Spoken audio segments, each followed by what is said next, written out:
Hey, what's up, everybody? This is Brennan over at Vape and Bob. I wanted to come at you today with a review. I have the EHPro Cronus clone. That's a mouthful, let me tell you. So, anyway, I wanted to come at you, and this has been my first and only mech mod thus far. It has also been my daily vapor for about 3 months. Um, I have both pros and cons about it, as with everything, and most of these will be subjective. Others, I think, are flaws, but again, my personal opinion, I'm not going to tell you which way to go either way. So, first of all, I want to start off with the cons, and we will go down and break it completely apart so you can see everything. So, my first con is one of the biggest selling features, this locking ring. It seems really cool at first, and it was.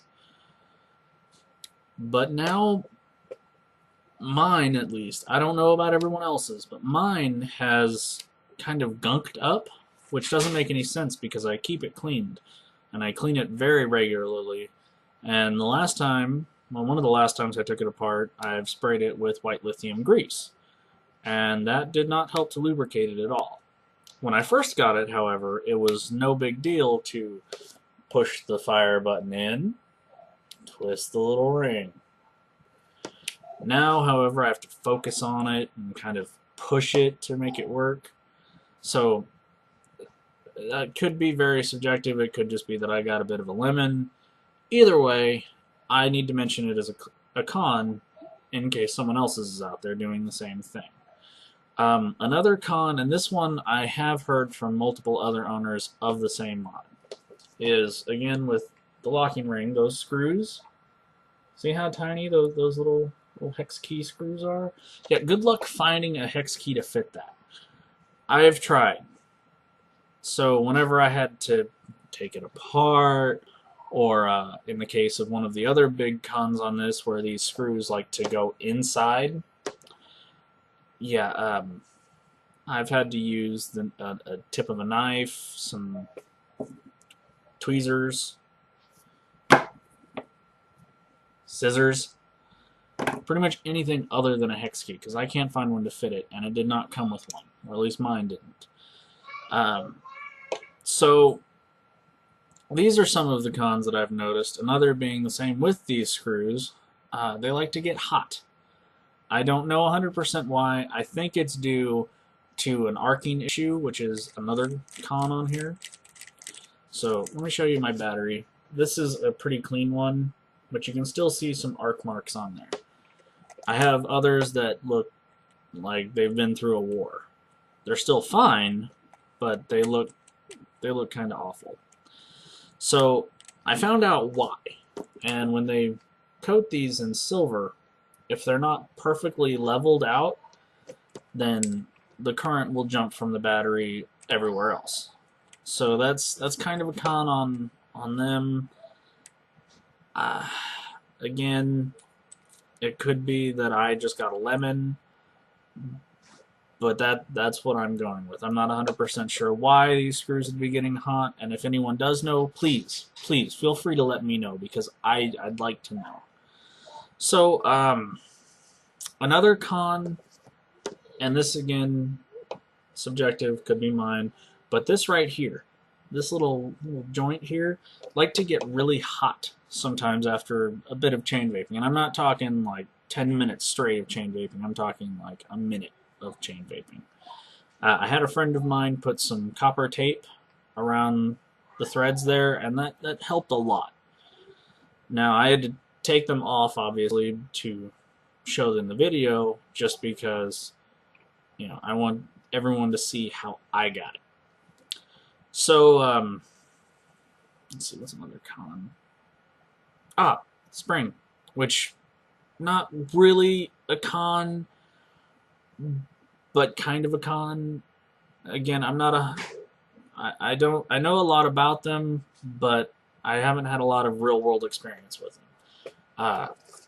It took about 2 months, no, about a month and a half for me to notice that my spring was no longer sitting like this. It would be sitting like this. Almost all the way down. So, also the button was getting hot. Not always, but sometimes.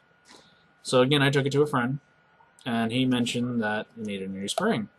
So we replaced the spring, and now that's all gone away. In fact, the screws don't always get hot.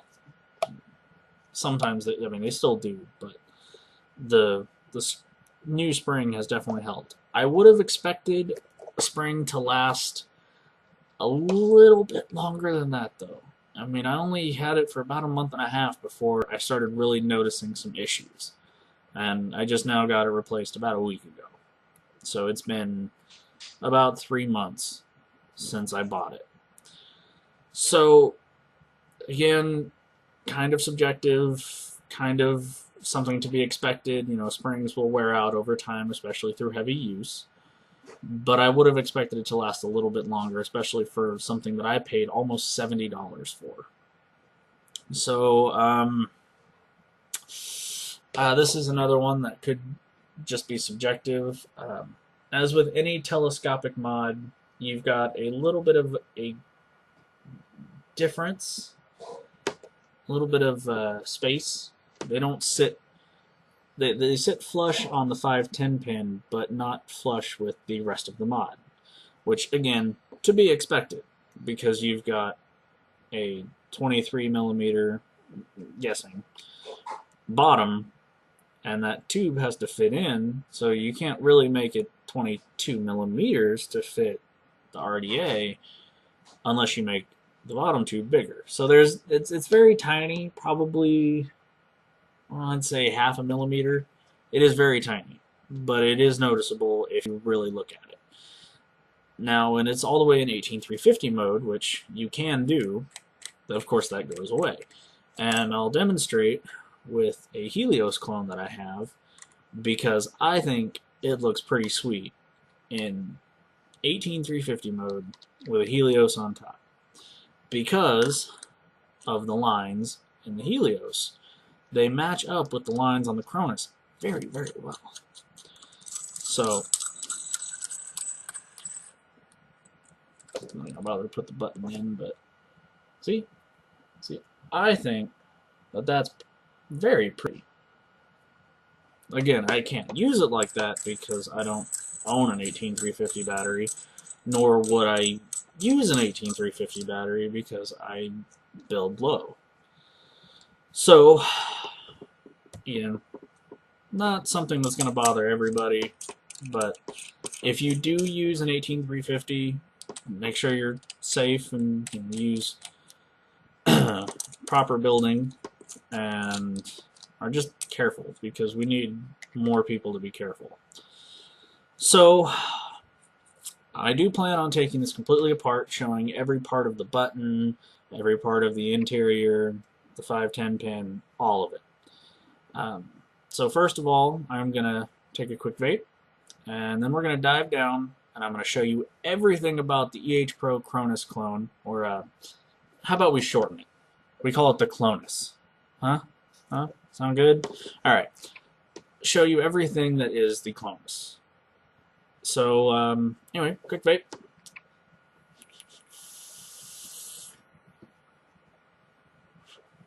Alright, here we go, guys.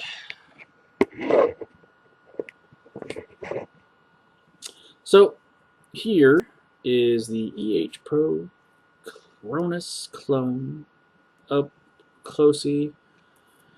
We're going to take it all apart. I'm going to take this here Enigma off. So, here we have the top. And as you can see, it's got their air hole lines if you're using something like a Pro tank or anything that gets its airflow from the bottom of the 510 pin. So we'll take this off and show you the button. Well, not the button, the 510 pin. Now, these are silver-plated copper contacts, but the silver plate does like to come off. As you can see here, this is just ended up being complete copper. Now, a huge plus, especially for people who are new to this, is it has a floating pin. So here, let me show you how this works, as I'm sure most of you know, but just for some of you out there. So we take our Addy and we screw it in, and you can see that that pin is coming out. So there we go. Always making perfect contact. So that's that. The top of the pin is also copper, and I believe that it was silver-plated copper as well, but over time that silver plating has worn off to the point where it's just straight copper now. But still silver-plated on the sides. So that's the top portion. Now, one good thing, battery will come out the top part of the tube. You don't have to always go down to the bottom and unscrew it. So another huge pro is listen to these threads.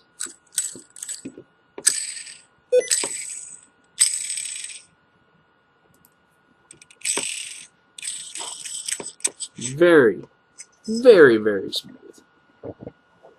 So here we have the top portion.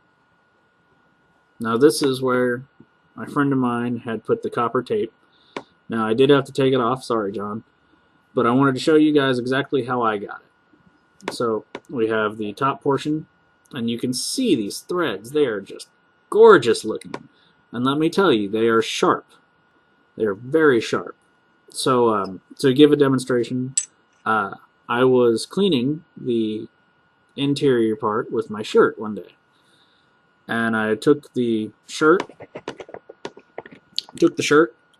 out of the pin, or not the pin, out of the tube, and my shirt had holes in it. So it's sharp. So be careful if you do get it, because you can really hurt yourself. Anyway, public service announcement. Now here's the bottom part. As you can see, those lines are real smooth. The machining on this is... Now here is where you have a little gap. This gap is to help put this part in, and also where your button goes in. Now these threads go from that little gap all the way down. They are extremely smooth, super easy to work with, and since they're so tiny, I mean they're itty. That helps immensely with voltage drop. So we'll go ahead and put this part back together. Just listen to those threads. That's definitely a huge pro for me, because I don't like squeaky threads. Now, however, I don't know if you can see this. This top tube's kind of wonky. Now, with that copper tape on there, that goes away. So, now on to the bottom firing button. Bottom firing button. As you can see, again, silver plated, copper contacts. The silver plate has mostly gone off, and you can see some little scorch marks. That is from the arcing off the battery. Now, it does have a little Delrin insulator here that your battery sits on, so it doesn't just constantly auto fire. And here is the ring, the locking ring. Now, as you can see, it's got some nice little nubbies. The problem is they're not really that sturdy. Like, I'm not putting a whole lot of pressure on my finger, and it's just kind of sliding off. It's not as grippy as I'd like to see, but it does the job. Let's see if I can see it. That's the locking ring.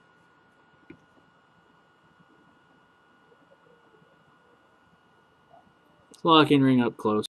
And it is the same on both sides, so there are 2 screws. Alright, let's take this bad boy apart. I'll show you what I've been doing. Been taking these tweezers here. They are the locking tweezers. So slide down and they're locked. Slide it open and it's unlocked. I find that this is a really easy way because you can kind of really latch on down here. See? And then we'll unscrew one of them. See, look at how tiny that thing is. I mean, it is. The camera can't even focus on it very well. It's that tiny. So you can imagine just what the hex key looks like. I mean, it's very tiny. So then we do the same on the other side. Yep. See? Huge pain in the butt. Huge. So we do the same on the other side. Dang it.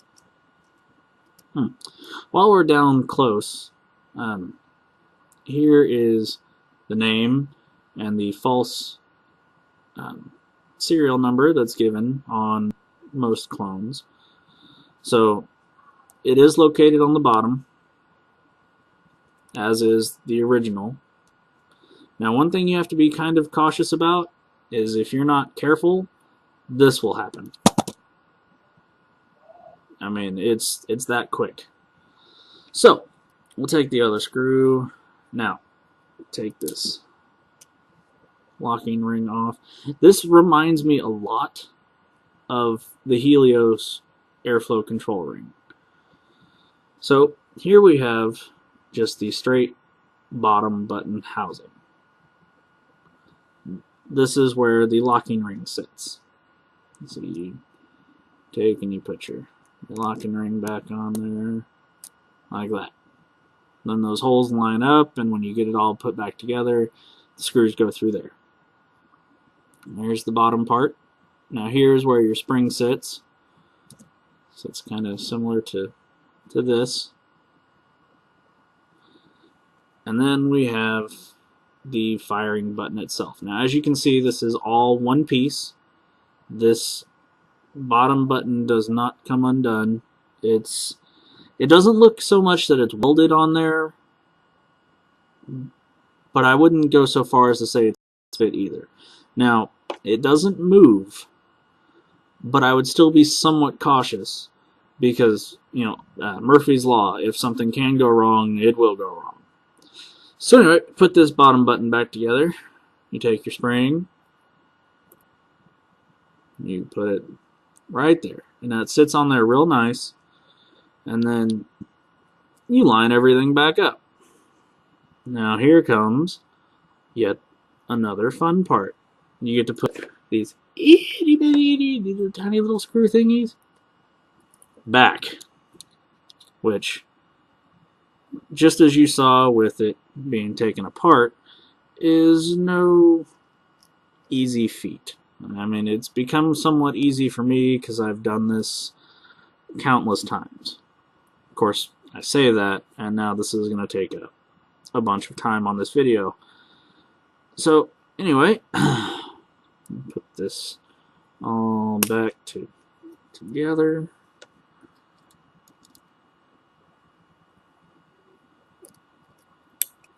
See, there's one end.